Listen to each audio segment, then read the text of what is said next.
I've got sass this Sunday. Be forewarned, this is video number 3. We're getting as many chapters as we can done. I'm about halfway done with what I'm doing for today. Chapter 25. Enter Prince Charming. I'm contrasting the claims of indoors and out, said Anne, looking from the window of Patty's place to the distant pines of the park. The park. I've an afternoon to spend in sweet doing nothing, Aunt Jimsy. Shall I spend it here where there's a cozy fire, a plate full of delicious russet Cozy fire? A plate full of delicious russets, 3 purring and harmonious cats, and 2 impeccable china dogs with green noses. Or shall I go to the park, where there's the lure of gray woods and of gray water lapping on the harbor rocks? Zina's voice. But Yeah, old lady. Rocks. If I was as young as you, I'd decide in favor of the park, said Aunt Jamesina, tickling Joseph's yellow ear with a knitting needle. I thought that you claimed to be as young as any of us, Auntie, teased Anne. Yes, in my soul, but I'll admit my legs aren't as young as yours. You go and get some fresh air, Anne. You look pale lately. I think I'll go to the park, said Anne restlessly. I don't feel like tame domestic joys today. I want to feel alone and free and wild. The park will be empty, for everyone will be at the football match. Why didn't you go to it? Nobody asked me, sir, she said. At least, nobody but that horrid little Dan Ranger. I wouldn't go anywhere with him. But rather than hurt his poor little tender feelings, I said I wasn't going to the game at all. I don't mind. I'm not in the mood for football today somehow. You go and get some fresh air, repeated Aunt Jamesina. But take your umbrella, for I believe it's going to rain. I've rheumatism in my leg. Only old people should have rheumatism, Auntie. Anybody is liable to rheumatism in her legs, Anne. It's only old people who should have rheumatism in their souls, though. Thank goodness I never have. When you get rheumatism in your soul, you might as well go and pick out your coffin. It was November, the month of crimson sunsets, parting birds, deep sad hymns of the sea, passionate wind songs in the pines. Anne roamed through the pineland alleys in the park, and as she said, let that great sweeping wind blow the fogs out of her soul. Anne was not wont to be troubled with soul fog, but somehow since her return to Redmond for this 3rd year, life had not mirrored her spirit back to her with its old perfect sparkling clearness.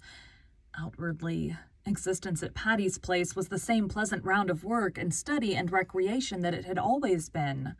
On Friday evenings, the big fire-lighted living room was crowded by callers and echoed to endless gesture and jest.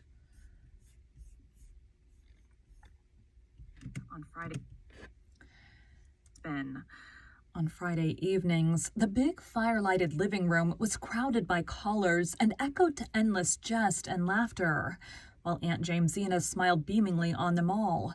The Jonas of Phil's letter came often, running up from St. Columbia on the early train and departing on the late.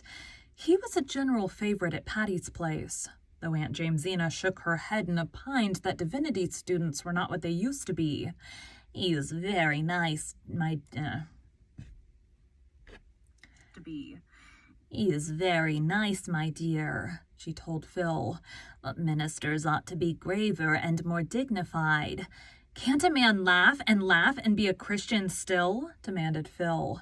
Oh, men, yes, but I was speaking of ministers, my dear, said Aunt Jamesina rebukingly. And you shouldn't flirt so with Mr. Blake. You really shouldn't. I'm not flirting with him, protested Phil. Nobody believed her except Anne. The others thought she was amusing herself as usual and told her roundly that she was behaving very badly. Stella's voice. But I'm going to give it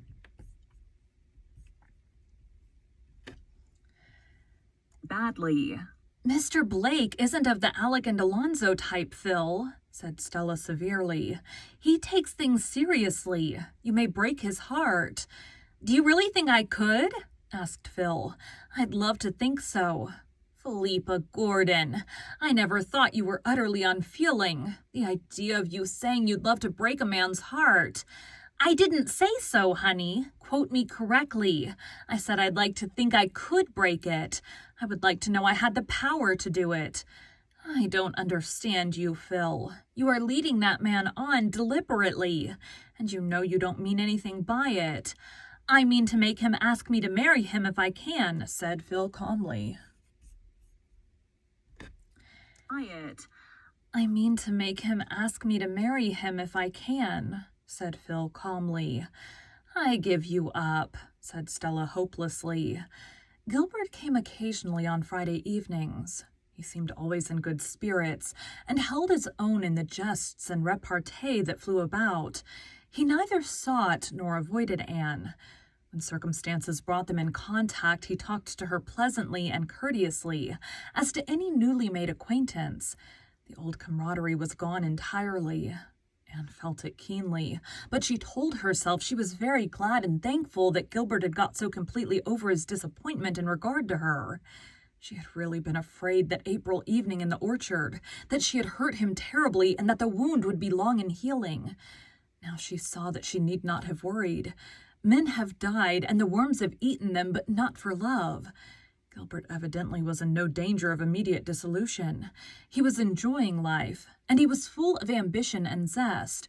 For him, there was to be no wasting in despair because a woman was fair and cold.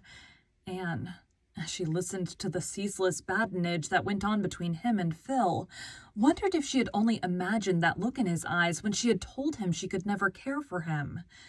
There were not lacking those who would gladly have stepped into Gilbert's vacant place, but Anne... My stomach is being loud.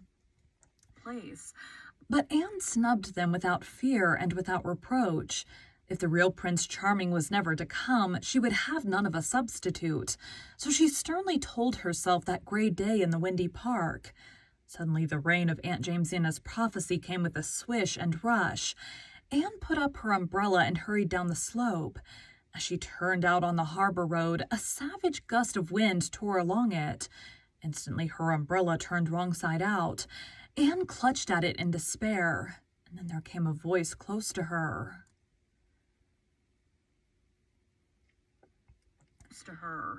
"Pardon me, may I offer you the shelter of my umbrella?" Not sure who this is yet. We're going to add a voice, paste.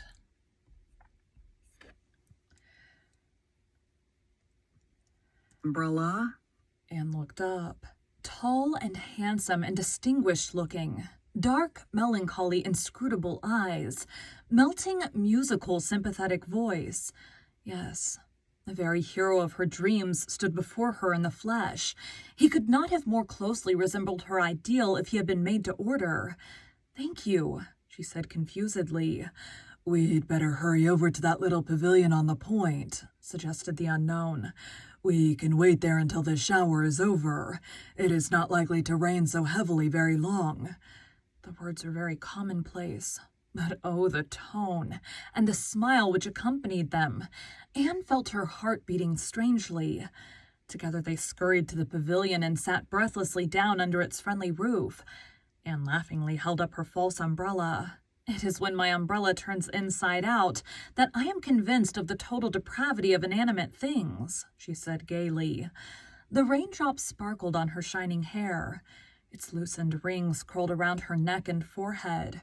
Her cheeks were flushed, her eyes big and starry. Her companion looked down at her admiringly.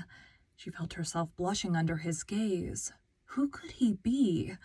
Why, there was a bit of the Redmond white and scarlet pinned to his coat lapel, yet she had thought she knew, by sight at least, all the Redmond students except the freshmen, and this courtly youth surely was no freshman. "We're schoolmates, I see," he said, smiling at Anne's colors. "That ought to be sufficient introduction. My name is Royal Gardner, and you are the Miss Shirley who reads the Tennyson paper at the It's philomathic. My name is... And you... Bill Gardner. And you are the Miss Shirley who reads the Tennyson paper at the Philomathic the other evening, aren't you? Who read? Bill Gardner.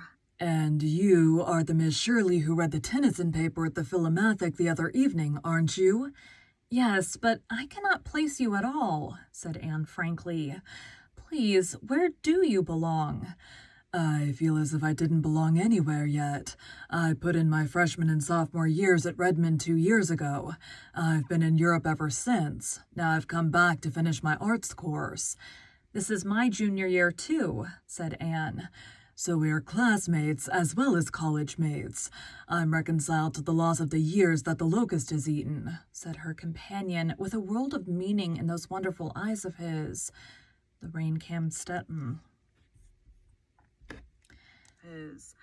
The rain came steadily down for the best part of an hour, but the time seemed really very short. When the clouds parted and a burst of pale November sunshine fell athwart, the harbor and the pines and Anne and her companion walked home together. By the time they had reached the gate of Patty's place, he had asked permission to call and had received it. Anne went in with cheeks aflame and her heart beating to her fingertips. Rusty, who climbed into her lap and tried to kiss her, found a very absent welcome. Anne, with her soul full of romantic thrills, had no attention to spare just then for a crop-eared pussy-cat. That evening a parcel was left at Patty's place for Miss Shirley. It was a box containing a dozen magnificent roses. Phil pounced impertinently on the card that fell from it, read the name and the poetical quotation written on the back. "Royal Gardner?" she exclaimed.